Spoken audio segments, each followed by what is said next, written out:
কই গো, শুনছো? আর কতদিন এইভাবে চলবে? ঘরে যে এক মুঠো অন্ন নেই, খিদের জ্বালায় ছেলেটা কাঁদছে। আমার এই দেখ বুকটা ফেটে যাচ্ছে। কি করব বলো? আমি কি চাই এভাবে বাঁচতে? সারাদিন বনে বনে বন চষে বেড়াই, কিন্তু সব দিন কি শিকার মেলে? তুমি যদি শিকারে না যাও, তাহলে আমরা কি খেয়ে বাঁচবো? তুমি কোনো চিন্তা করো না, আজ যতই রাত হোক শিকার না নিয়ে আমি কোনো মতোই বাড়ি ফিরবো না। ভগবান জানো তোমার সহায় হোক। কি বললে? ভগবান? আমার জীবনে ভগবানের স্থান কোথায়? আমার জীবনের ভগবান হচ্ছে এই ধনুক আর এই বাণ। আচ্ছা, তুমি থাকো, আমি শিকারে চললাম। ঠিক আছে, সাবধানে যেও।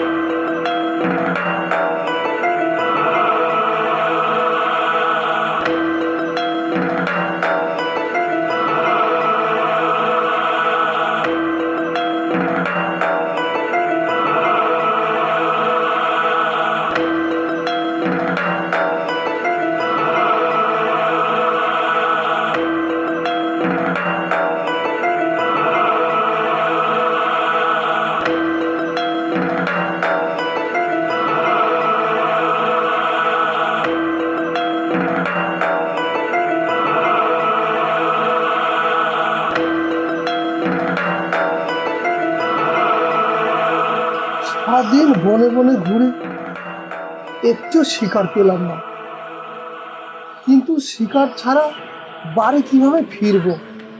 স্ত্রীকে কথা দিয়েছি, যতই রাত হোক না কেন শিকার নিয়ে বাড়ি তবেই ফিরবো।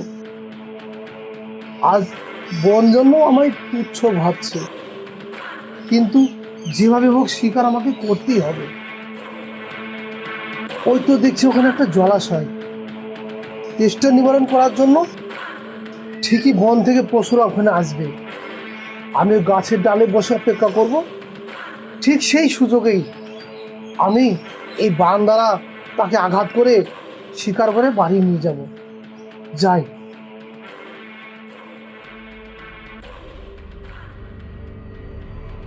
ওই তো দেখছি একটা হরিণ এদিকে আসছে।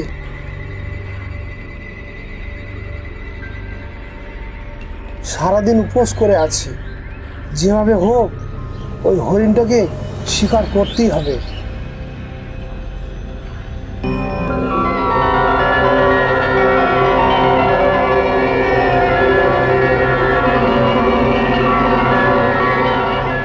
হে মানুষ, তোমার হাতে ধনুক দেখি বুঝেছি আমার মৃত্যুর সামনে দাঁড়িয়ে আছে, কিন্তু আমার একটি প্রার্থনা আছে, সেটি স্বীকার করো।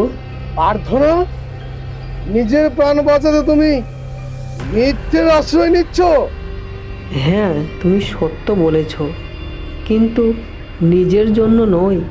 আমার একটি ছোট্ট শাবক আছে, আমাকে একবার তাকে দেখে আসতে দাও, আমি ফিরে আসবো, তোমাকে কথা দিচ্ছি। তুমি আমাকে হাসালে। মৃত্যু যেন কেউ কখনো কি এখানে ফিরে আসে? তুমি আমাকে বোকা পেয়েছো? আমি তোমাকে মিথ্যা বলবো না, সত্য ভেঙে বাঁচতেও চাই না, কারণ আমি মায়ের ধর্ম ত্যাগ করতে পারি না। আমার সত্য ভঙ্গ করে সন্তানকে কি শিক্ষা দেব? সে নয় বুঝলাম, কিন্তু তুমি যদি পালিয়ে যাও? তবে আমার পাপ আমারই হোক, কিন্তু একবার যেতে দাও আমাকে। ঠিক আছে, তুমি যখন এত করে বলছো, যাও। তবে মনে রাখবে, আমি তোমার জন্য এখানেই অপেক্ষা করব।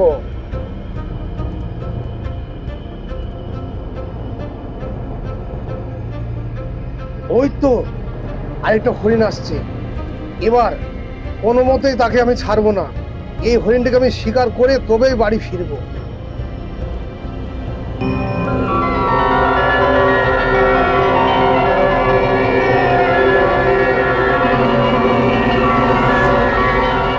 হে ব্যাদ, আমার স্ত্রী কি এখানে এসেছিল?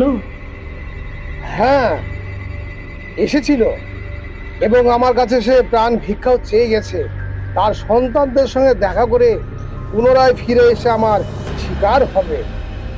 সে অবশ্যই ফিরবে। সে মিথ্যা বলতে জানে না, কারণ আমরা সত্যকে ভয় করি না। তুমি এত নিশ্চিত হলে কি করে যে সে আমার মিথ্যা কথা বলবে না? আমাকে একবার সন্তানদের দেখে আসতে দাও। আমরা তিনজন একসাথে তোমার কাছে এসে শিকার হব। আচ্ছা, তোমরা কি মৃত্যুকে এতই সহজ ভাবো? আচ্ছা যাও, কিন্তু একটা কথা মনে রাখবে, যদি এখানে না আসো ভেবো না যে তোমাদের আমি খুঁজে পাবো না।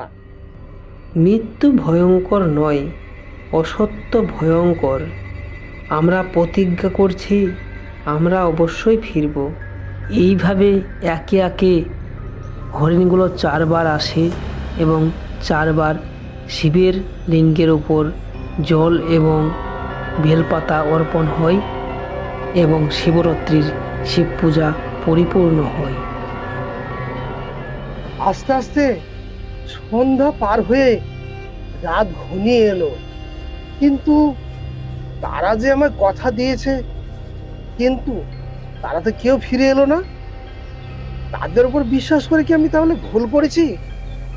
এদিকে ক্ষুধায় আমার পেটটা তো জ্বলে যাচ্ছে। আমাদের সন্তানদের জন্য কি আমি শিকার আজ নিয়ে যেতে পারবো না? আরেকটু অপেক্ষা করে দেখি তারা আসে কিনা। ওই তো দেখছি সবকটাই হরিণ ফিরে এসেছে। আর অপেক্ষা করব না, আসা মাত্রই আমি তাদের শিকার করে নেব। তোমরা সত্যই ফিরে এলে?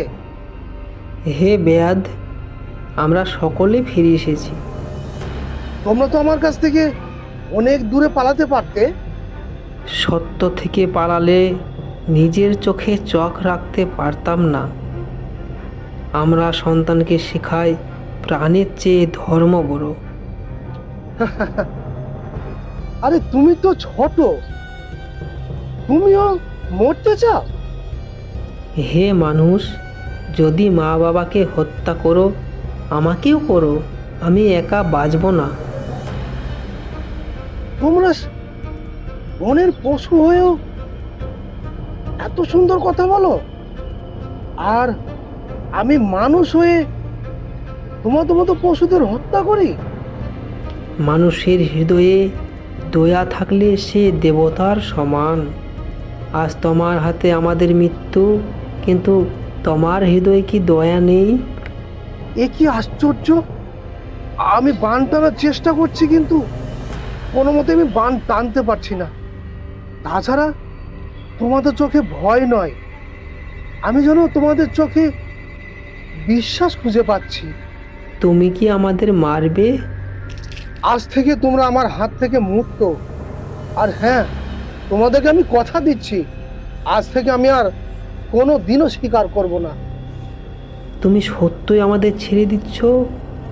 হ্যাঁ, তোমাদের আমি ছেড়ে দিলাম। তোমরা সাধারণ বনের পশু হয়েও আমায় যা শিক্ষা দিয়েছো, এটা আমার কাছে বড় পাওনা। তাই আমি তোমাদের মুক্ত করলাম, তোমরা যাও।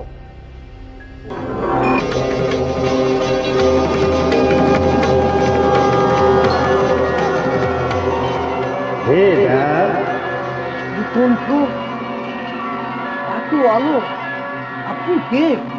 আমি মহাদেব। আজ তুমি অজান্তে আমার পূজা করেছো। আমি পুজো করেছি, কিন্তু আমি তো পুজোর কিছুই জানি না। তুমি উপবাস ছিলে, রাত্রি জেগেছিলে, আর বেলপাতা অর্পণ করেছি। আর সব থেকে বড় কথা, তোমার হৃদয়ে দয়া জাগিয়েছে। আমি তো একজন পাপী। এই বনে বনে কত না পশুর প্রাণ নিয়েছি।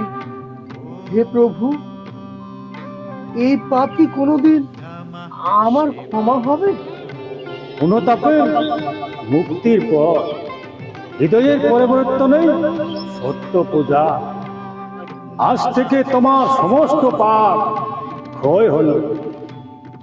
হে প্রভু, আমি আপনার চরণে শরণাগত। আমি আর কোনোদিন পশু শিকার করব না।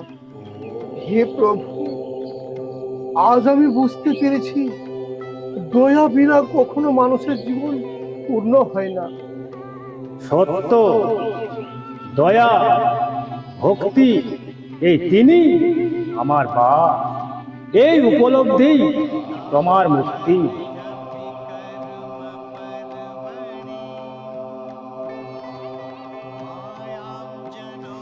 এই ভিডিওটিতে দেবাদিদেব মহাদেবের ব্রতকথা অনুসারে, শিবপুরাণ অনুসারে এই কাহিনীটি, এই ব্রতকথাটি আপনারা দেখলেন এবং দেখলেন একটি বেদ কিভাবে তার পাপকর্ম থেকে মুক্তি পেল এবং সাধারণ জীবনযাপন হলো এবং দেবাদেব মহাদেবের ভক্ত হলেন এবং শিবলিঙ্গকে কিভাবে অভিষেক করে রাত্রি জেগে না খেয়ে 4 বার জল ঢেলে পুজো করলেন, সেই বর্ণিত বিস্তারিতভাবে দেওয়া রয়েছে।